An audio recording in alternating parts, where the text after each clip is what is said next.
Alright, Navy guys, that was for you. I hope everybody enjoyed that intro. I'm going to be doing my personal favorite top 10 paint schemes for Navy Phantom Squadrons. This was actually a lot harder than I thought it was going to be. There are so many cool paint schemes that the Navy came up with for these F-4s. Also the Marine Corps, which I'm going to be doing a Marine Corps Phantom video somewhere soon, so stay tuned for that. But again, my top 10 particular favorite paint schemes that have caught my eye over the years. And some guys are going to be pretty happy with this list. Other guys might not be so happy, but that's the way it goes. So let's get going here. Starting the list off at number 10, I went with VF-96, the Fighting Falcons. The Fighting Falcons were in service from 1962 until 1975. It's a minimalistic paint scheme for sure, but there's something about the clean, sharp, professional look of the Falcon logo on the tail that caused me to pick this squadron for number 10. VF-96 made its last operational deployment on the USS Constellation for its final Vietnam cruise from January 5th to October 11th of 1973.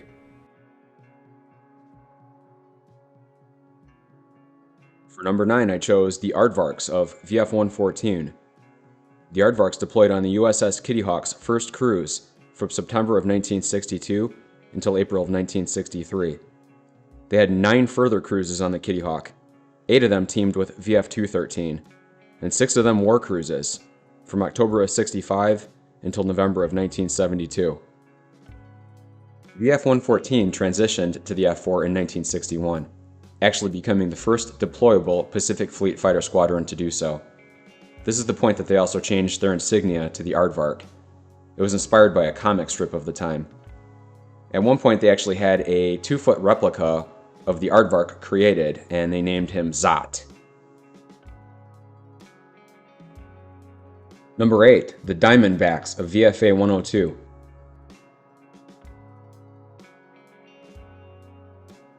The Diamondbacks are a current squadron, and they are actually based in Japan right now at Naval Air Facility Atsugi. Their call sign is DBAC, and their tail code is NF. They transitioned to the F-4 in 1961, beginning a 20-year association with the jet. In 1975 and in 1978, VF-102 conducted cross-deck operations aboard HMS Ark Royal. An interesting point about Ark Royal: she was the world's first aircraft carrier to be commissioned that had an angled flight deck. This actually preceded the first American carrier commissioned with the same feature, the Forrestal, by 8 months. The Diamondbacks flew their last Phantom during an Indian Ocean cruise aboard USS Independence in the summer of 1981. I love this image right here. What a cool paint job. Number 7, the Ghostriders of VF-142. The Ghostriders were established in 1948 as VF-193. They were renamed VF-142 on the 15th of October 1963. This was also the same year that they transitioned to the Phantom. Between May of 1964 and May of 1968, the Ghostriders made 4 deployments to the Pacific on board the USS Ranger and 3 other deployments with the Constellation.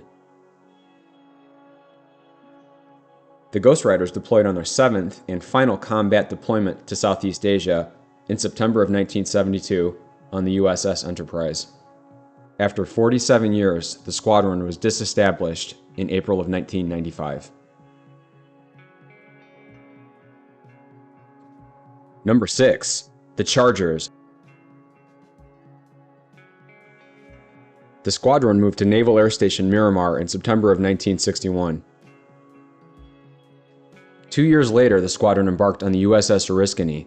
They operated in the South China Sea during the early stages of the Vietnam conflict.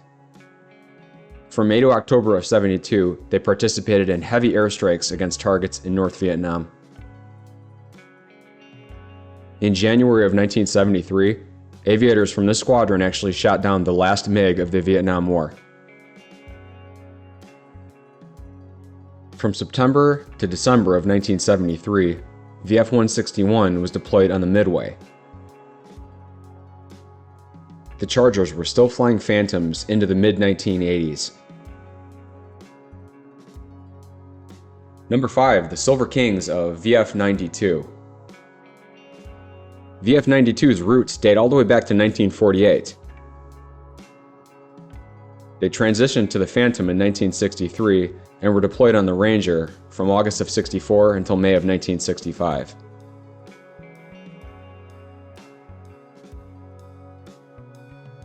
The squadron spent the better part of the late 1960s on the Enterprise. The early 1970s saw a deployment on the America and another deployment on the Constellation. Number 4, VF-21 Freelancers. In June of 1961, VF-21 was assigned to Miramar. It was here that they transitioned to the F-4 Phantom in 1963. And from November of that year till March of 1964, it would be the squadron's last peacetime cruise for the next 10 years. In March of 1965, VF-21 returned to sea, bound for the Vietnam War. It didn't take long for VF-21 to get into the fight. Shortly after arriving in Southeast Asia, the squadron already achieved multiple air-to-air victories. VF-21, along with VF-154, have the distinction of being the last US-based squadrons to fly the Phantoms. The 1983 World Tour aboard the USS Coral Sea was noteworthy in that it marked the last occasion on which US Navy Phantoms were to deploy from a US base. Shortly thereafter, the squadron transitioned to the F-14 Tomcat, and it's sort of ironic and sad to me that in 1987, a jet from VF-21 actually launched a Sparrow against an Iranian jet that just so happened to be an F-4 Phantom. Alright, if you're still with me, I really appreciate it. This is the home stretch, this is the top 3, and if you enjoyed this video and like what you're seeing, please consider liking and subscribing. I'd really like to bring you more of this great aviation content. Number 3, VF-33 Tarsiers. 1964 was the year that this squadron transitioned to the F-4. They would fly the Phantom for the next 17 years, alongside their sister squadron, VF-102. VF-33 deployed to combat in Southeast Asia aboard the USS America. During this time, VF-33 would drop over 3 million pounds of ordnance and fly over 4,000 combat hours over a period of 5 months. In July of 1968, they were the first East Coast squadron to score an air-to-air kill on a MiG. 1981 marked the end of the era of the Phantom for VF-33 as they transitioned to the F-14A. Number 2, Fighter Squadron 84, the Jolly Rogers. As I said before, this whole list was really tough to do. It was harder than I thought it was going to be. These last two were particularly tough though. It was really a toss-up between the two. After several years of flying F-8 Crusaders, the squadron transitioned to the F-4 in 1964. They would continue to fly the Phantom until 1976. In 1965, the squadron deployed for 7 months on board the Independence in the Gulf of Tonkin, and they flew over 1,500 combat sorties. From 1970 to 1975, the squadron was assigned to Carrier Wing 6 and was aboard the USS Franklin Roosevelt on 4 deployments to the Med. Most of you probably remember the movie The Final Countdown from 1980. In one of the best scenes of the movie, F-14s from VF-84 actually engage Japanese Zeros. I know this is a Phantom paint list, but let's take a peek at just one F-14. How about it?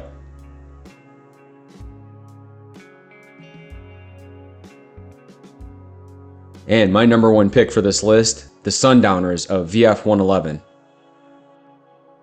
For me personally, this is the most recognizable and iconic paint scheme for any Phantom in the Navy. VF-111 was another Crusader squadron, and they actually flew the F-8 all the way up until about 1970. They only flew the Phantoms for about 7 years or so they definitely had a shorter tenure with the jet than a lot of the other squadrons did. VF-111 made an Atlantic and Mediterranean deployment, a rare event for a pack fleet squadron, with CVW-19 aboard USS Franklin Roosevelt for that carrier's final cruise.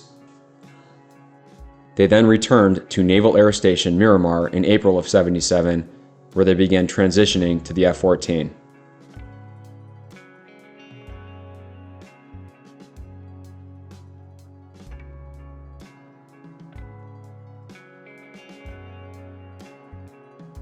Thank you for watching, I really appreciate it.